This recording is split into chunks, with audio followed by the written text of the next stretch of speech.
सो hey guys, मेरा नाम है संदीप और आप देख रहे हैं इजी फिक्स।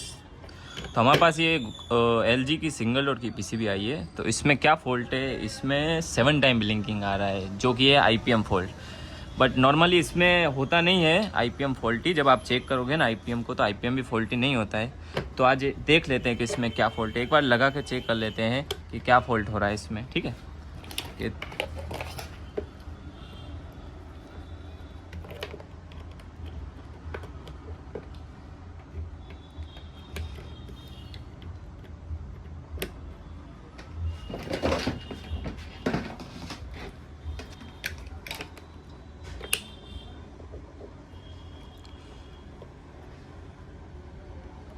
तो हमने ये पूरा जैक बनाया हुआ है क्योंकि इसमें नॉर्मली 8 मिनट लगते हैं।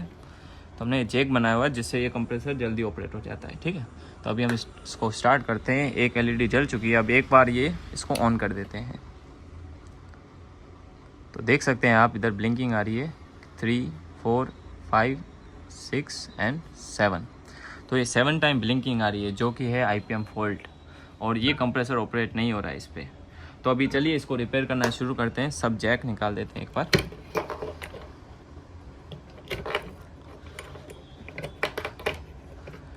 तो सबसे पहले एक बार IPM चेक कर लेते हैं। तो IPM चेक करने के लिए आपको है ना डायोड रेंज पे रखना पड़ेगा मीटर आपका,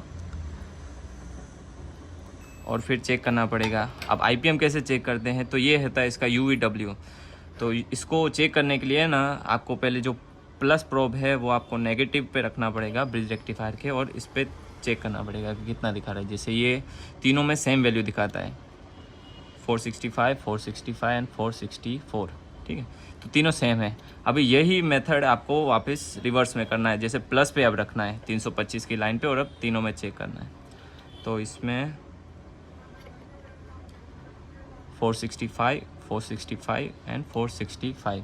तो इससे हमको पता चल गया कि हमारा IPM ओके है, कुछ अदर फॉल्ट है।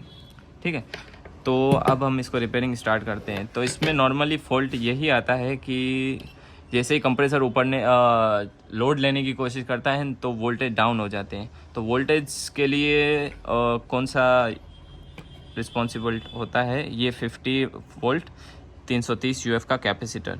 ठीक है, यही 15 वोल्ट सप्लाई करता है, 15 वोल्ट इसको भी सप्लाई करता है जो 5 वोल्ट बनाती है। ठीक है, तो अभी हम देख लेंगे कि इसको कितना वोल्ट मिल रहा है। ठीक है, तो एक बार फिर से लगाते हैं वापस सब सिस्टम। इस बार लगाने की ज़रूरत नहीं है, सिर्फ यही 2 प्रोब लगा के चेक कर लेते हैं। तभी एक ब्लिंक आई। अब चेक कर लेते हैं कि कितना वोल्ट आ रहा है। ठीक है, तो चेक करने के लिए ये जो वोल्टेज रेगुलेटर है इस पर वोल्टेज चेक कर लेते हैं। बीच वाला इसका ग्राउंड है और ये 14.5 वोल्ट आ रहा है। ठीक है, और इस साइड आ रहा है 5 वोल्ट। ठीक, तो इसमें भले वोल्टेज सही दिखा रहे हो, बट कभी कभी इशू क्या आता है, जब कंप्रेसर ऊपरने की कोशिश करता है, लोड लेने की कोशिश करता है, तब ये वोल्टेज कम हो जाते हैं। तो जैसे ही वोल्टेज इधर कम होते हैं ना, तो फिर वो IPM का एरर दिखाता है, क्योंकि 15 वोल्ट चाहिए होते हैं IPM को चलने के लिए। पर जैसे ही वोल्टेज डाउन होता है ना तो IPM ऑफ हो जाता है, जिसकी वजह से IPM के वोल्टेज लो हो जाते हैं, और ये जो FO की पॉइंट होती है ना वो ऑफ हो जाती है, 0 वोल्ट हो जाता है, जिससे MCU को लगता है कि IPM ख़राब है। तो अब हम रिपेयरिंग स्टार्ट करते हैं फिर से। इसमें ये जो कैपेसिटर है ना 15 वोल्ट वाला, ये जो कैपेसिटर है 50 वोल्ट का लगा हुआ, ये फॉल्टी है। ठीक है, तो एक बार इसको निकाल देते हैं हम।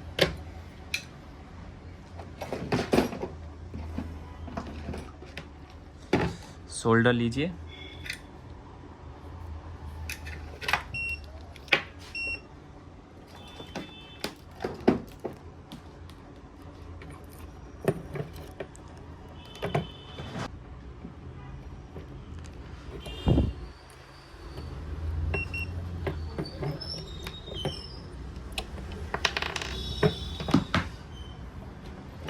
तो कैपेसिटर निकल चुका है। अब इसकी ये पॉइंट खोल देते हैं अपने।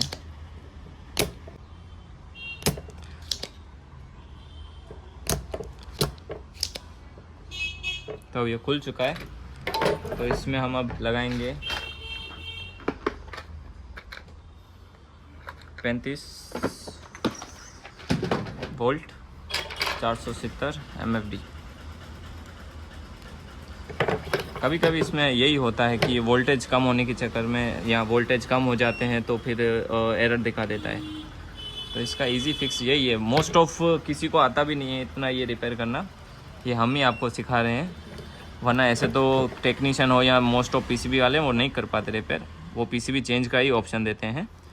बढ़िया चेक करके आपको दिखा देते हैं कि फॉल्ट हुआ है कि नहीं हुआ है रिपेयर। सब वापस जैक लगा देते हैं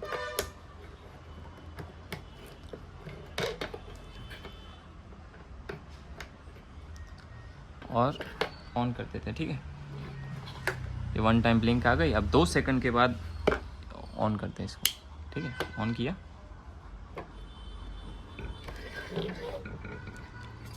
और आप देख सकते हैं कि कंप्रेसर अब ऑपरेट हो चुका है।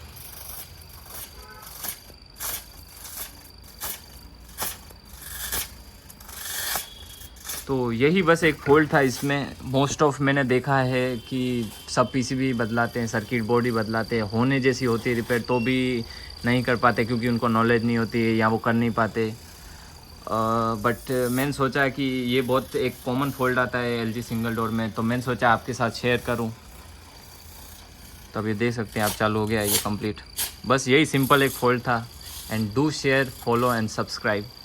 जय हिंद।